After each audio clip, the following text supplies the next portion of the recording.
Martin Luther King Jr. was an American Baptist minister and activist who became the most visible spokesperson and leader in the civil rights movement from 1954 until his assassination in 1968. Born in Atlanta, Georgia, in 1929, King was educated at Morehouse College and Crozer Theological Seminary, and he received his Ph.D. in systematic theology from Boston University. He was ordained as a Baptist minister in 1948. King's use of nonviolent civil disobedience and civil rights activism inspired political movements for civil rights and freedom across the world. He is best known for his role in the advancement of civil rights, using nonviolent civil disobedience based on his Christian beliefs. King is also remembered for his speeches,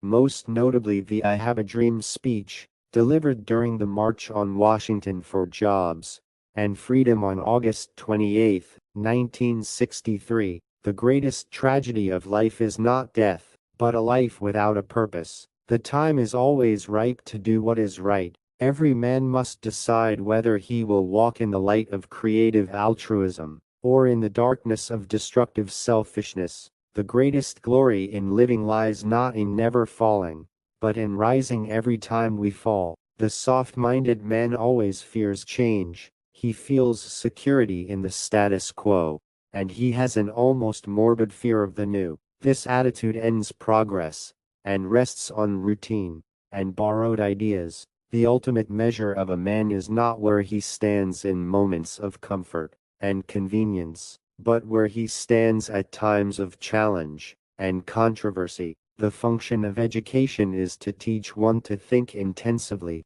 and to think critically. Life's most persistent and urgent question is, what are you doing for others? A genuine leader is not a searcher for consensus, but a molder of consensus. The function of freedom is to free someone else. In the end, we will remember not the words of our enemies, but the silence of our friends. No one really knows why they are alive until they know what they die for. An individual has not started living until he can rise above the narrow confines of his individualistic concerns to the broader concerns of all humanity. A man who won't die for something is not fit to live. The only way to solve the race problem is to remove the whites from the blacks, and the blacks from the whites. Science investigates, religion interprets. Science gives man knowledge, which is power. Religion gives man wisdom, which is control. There are two types of laws,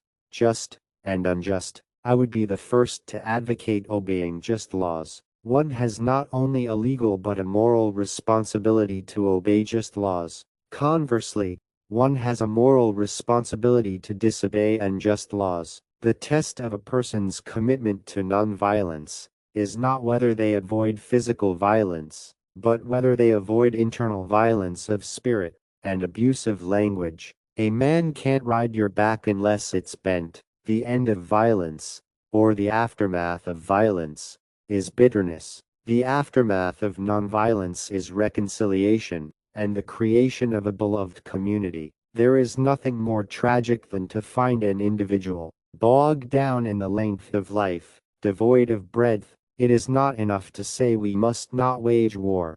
It is necessary to love peace and sacrifice for it. The ultimate tragedy is not the oppression and cruelty by the bad people, but the silence over that by the good people. Human progress is neither automatic nor inevitable. Every step toward the goal of justice requires sacrifice, suffering, and struggle, the tireless exertions and passionate concern of dedicated individuals. I have decided to stick with love. Hate is too great a burden to bear. The reason I can never be pessimistic is because I still believe in the power of love.